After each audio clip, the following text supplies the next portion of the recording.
College basketball opened up last night. Everybody in the Big 12 who played won. A couple of close games. UCF upsetting 13th ranked A&M. But most everybody blew out the opponent. And there was one Big 12 team that just flat got hammered. Baylor at Gonzaga. Evan MIyakawa joins us. EvanMiya.com. Analytics and stats and data and all that. Evan, that was ugly. I know you're not here just to look at that, but geez, my God, your thoughts about what happened. Yeah, my analytics going into this game definitely liked Gonzaga a lot more than most people did. I think most people viewed this as a toss-up. A lot of people were kind of edging towards Baylor. Going into the season, my metrics have rated Gonzaga really highly, and I think this should be a point of encouragement for Baylor fans. They have the best offense in the country, and that was my opinion and what my model showed before this game even happened. And then we saw this on full display last night, over 100 points for Gonzaga against Baylor. And so I thought Gonzaga would be not a comfortable favorite in this game, but definitely would win this game by, between 5 and 10 points. That's kind of what my model was spitting out. Certainly did not predict them to absolutely smack Baylor in this game. But all things considered, I think Gonzaga is one of the biggest threats to win the national title. I have them number 2 in the country right now behind Houston. So I definitely don't think Baylor should be super, super discouraged about this result because they probably played the best offense they're going to see all year. And they certainly played one of the best teams in the country. And, this is a team that has some younger pieces, some new pieces. It may just take a little bit of time for them to gel, but certainly not the way you want to start your season last night. No, absolutely not, Evan. Do you think, though, long-term, Baylor, do the numbers show you that this will bear out? I mean, they have not played very much together at all. Whatever they played in the exhibitions and whatever's happened in practice. Like this is maybe 3 guys who have experience playing a long time together of a team that's really talented, but again, not played together. Yeah, I think honestly what I would take away from this game is there was no one on the team who played well last night, and I would chalk that up more to coaching, having your team ready than individual talent issues on this team. I mean, VJ Edgecombe has been, stealing all the preseason hype in terms of potentially being the best freshman in the country, best freshman in the Big 12. Early on in this game, he had a couple turnovers. He just kind of looked out of it. He only finished 2 of 11 for the field. And that just kind of goes across the rest of the roster. You'd probably argue the best player last night was Rob Wright. And honestly, a lot of that just came down to determination, confidence, and energy as opposed to an actual skill thing. So when I looked at this team last night, as I was watching them getting beat by Gonzaga, my thought was like, okay, this team is probably going to be pretty good come February, March. It might just take a little bit of time for these pieces to gel, but this team certainly has one of the higher ceilings in the country.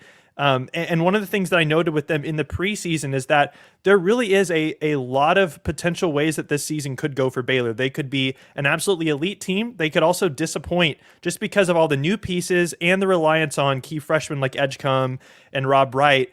That gives them as high a ceiling as anybody, but also means there's a lot of room for error too. Evan, I think the rest of the results in the Big 12, save for the one I'm about to mention, were all pretty much just as expected. But how about UCF beating Texas A&M to get a huge win for that program at home, a top 15 win? Your thoughts on that from both perspectives, both the Knights but also the Aggies? Yeah, I mean, the fact that they got to open the season at home against Texas A&M certainly gave them an edge in this game in terms of, having the home crowd behind them. But we certainly weren't expecting what we saw last night. And I honestly do think that this does kind of speak a little bit to Texas A&M in the sense that their star player is Wade Taylor. And Wade Taylor is one of the better players in the country, but he's also a player who is known for racking up a lot of shots and not necessarily making a lot of them. And if he's not having an on night, then that can be a problem and sort of hinder where this team can go. And, on the final possession of the game last night, Texas A&M had 3 pretty good 3-point looks to tie this game. None of them went down. So, I do think that really just tells you Texas A&M, on a night when they're clicking, they're going to be one of the best teams in the SEC, but they also have a ceiling to them when their best player in Wade Taylor isn't doing well. Where else are they going to turn? So for me, I think this is really encouraging from UCF that they were able to get this kind of game to, cause this kind of trouble for Texas A&M.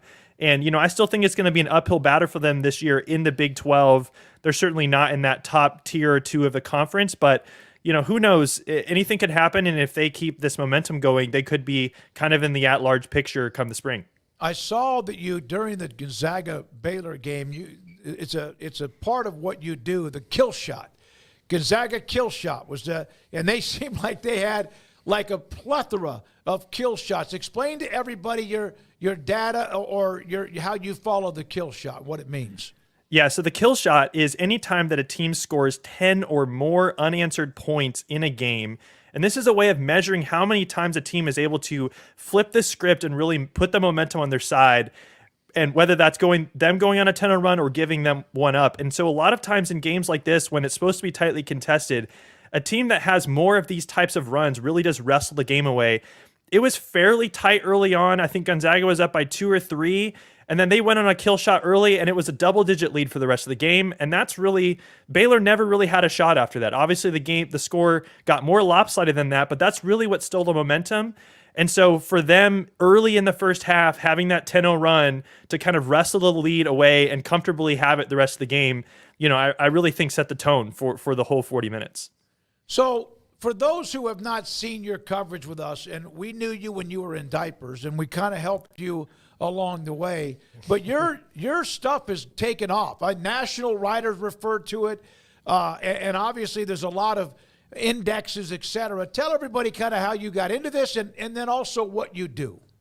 Sure. Well, my humble beginnings were while I was getting my PhD at Baylor, living in Waco from 2017 to 2020-ish, and ended up finishing with my PhD at Baylor in 22.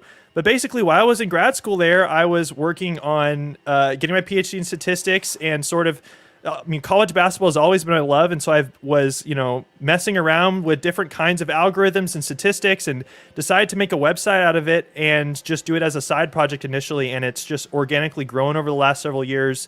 So much so that, so a lot of coaches and media people are using it. And I was able to leave my full-time job doing consulting for NBA teams to do this site full-time for college basketball specifically. So it's been such a fun ride. I'm so thankful to the Lord for this opportunity. And as you said, Sikkim 365 was one of the first places that I ever did interviews like this. And so certainly you guys have played a huge part in sort of, exposing other people to what I'm doing and helping me getting practice with this sort of thing. Yeah. Evan, who do you, in the Big 12, Kansas played Howard. Wait, he had to turn off the vacuum cleaner. Oh, yeah. It's like in my house. The vacuum cleaner's always going because I live with a clean freak. So, but Kansas had the win over Howard last night. That was really a huge one. But they're also a little bit like Baylor. There's a lot of teams in the Big 12 that are like Baylor that they haven't played together a lot. Do you think we'll see maybe some of this as they play the tougher opponents early on before they gel? I think there's a chance. Honestly, think that what Baylor is doing in terms of playing a team like Gonzaga, most teams are trying to do the opposite, where they're trying to have easy cakewalk games early on and not have to worry too much about getting beat in a game like this. But I think this actually sets the tone for your season. I know a lot of people, including myself, really do encourage teams to go out and play tough teams like this early in the non-conference schedule because losing to Gonzaga, who's going to be one of the best teams in the country, doesn't really hurt your resume that much, doesn't really hurt your reputation. All it does is prepare you for the difficult Big 12 games that are coming up. And I think the opposite thing, what you could do is you could play a bunch of cakewalk games, go 9-0, 10-0, and then just have a wake-up call once you get into conference play when games really matter. So I love when teams do this, and I love, a team like UCF. It paid huge dividends for them last night, beating a big team, a ranked team in Texas A&M on their home court.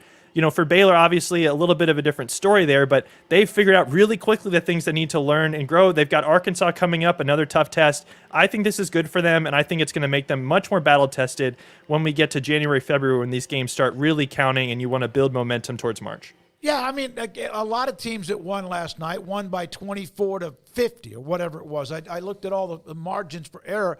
What would you rather do? Get your brains beat in, maybe have a scar and lose confidence, but you're playing somebody like Gonzaga and then Arkansas with Calipari. This is not like opening up, with all due respect, because one year they lost to, SFA, one year lost to Houston, Baptist.